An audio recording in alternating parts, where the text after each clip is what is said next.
एक समय की बात है कि विष्णु भगवान का विवाह लक्ष्मी जी के साथ निश्चित हो गया। विवाह की तैयारी होने लगी। सभी देवताओं को निमंत्रण भेजे गए, परंतु गणेश जी को निमंत्रण नहीं दिया गया। कारण जो भी रहा हो, अब विष्णु भगवान की बारात जाने का समय आ गया। सभी देवता अपनी पत्नियों के साथ विवाह समारोह में आए। उन सब ने देखा कि गणेश जी कहीं दिखाई नहीं दे रहे हैं। तब वे आपस में चर्चा करने लगे कि क्या गणेश जी को न्योता नहीं मिला या वह स्वयं नहीं आए। सभी को इस बात पर आश्चर्य होने लगा।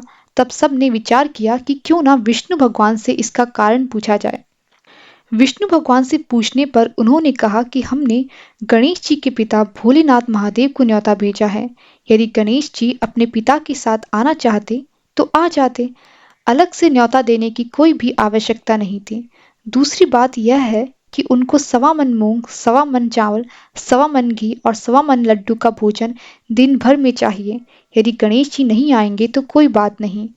दूसरों के घर जाकर इतना सारा खाना पीना अच्छा भी नहीं लगता। इतनी वार्ता कर ही रहे थे कि किसी ने एक सुझाव दिया। यदि गणेश जी आ भी जाए तो उनको द्वारपाल बनाकर बैठा देंगे कि आप घर की याद रखना। आप तो चूहे पर बैठकर धीरे धीरे चलेंगे तो बारात से पीछे रह जाएंगे। यह सुझाव सबको पसंद आया तो विष्णु भगवान ने भी इस पर अपनी सहमति दे दी। होना क्या था, इतने में गणेश जी वहां आ पहुंचे। उन्हें समझा बुझाकर घर की रखवाली करने बैठा दिया। बारात चल दी। तब नारद जी वहां पहुंचे। उन्होंने देखा कि गणेश जी तो दरवाजे पर ही बैठे हैं। तो उन्होंने गणेश जी से बारात में ना जाने का कारण पूछा। तब गणेश जी ने कहा कि विष्णु भगवान ने मेरा बहुत अपमान किया है। तब नारद जी ने गणेश जी से कहा कि आप अपनी मूषक सेना को आगे भेज दें तो वह रास्ता खोद देगी, जिससे उनके वाहन धरती में धंस जाएंगे। तब उनको आपको सम्मान पूर्वक बुलाना पड़ेगा। अब तो गणेश जी ने अपनी मूषक सेना जल्दी से आगे भेज दी और सेना ने जमीन पोली कर दी। जब बारात वहां से निकली तो रथों के पहिए धरती में धंस गए।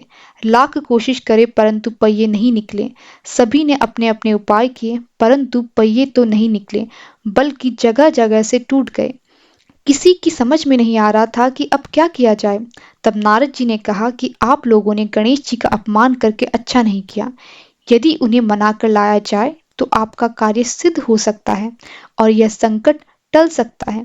शंकर भगवान ने अपने दूत नंदी को भेजा और वे गणेश जी को लेकर आए। गणेश जी का आदर सम्मान के साथ पूजन किया। तब कहीं रथ के पहिए निकले। अब रथ के पहिए निकल तो गए परंतु वह टूट फूट गए। तो उन्हें सुधारे कौन।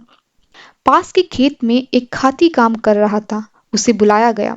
खाती अपना कार्य करने से पहले श्री गणेशाय नमः कहकर गणेश जी की मन में वंदना करने लगा। देखते ही देखते खाती ने सभी पहिए ठीक कर दिए। तब खाती कहने लगा कि हे देवताओं, आपने सर्वप्रथम गणेश जी को नहीं मनाया होगा और ना ही उनकी पूजा की होगी, इसीलिए तो ये संकट आया। हम तो मूर्ख अज्ञानी हैं, फिर भी पहले गणेश जी की पूजा करते हैं, उनका ध्यान करते हैं। आप तो देवतागण हैं, फिर भी गणेश जी को कैसे भूल गए। अब आप लोग भगवान श्री गणेश जी की जय बोलकर जाएं तो आपके सब काम बन जाएंगे और कोई संकट भी नहीं आएगा।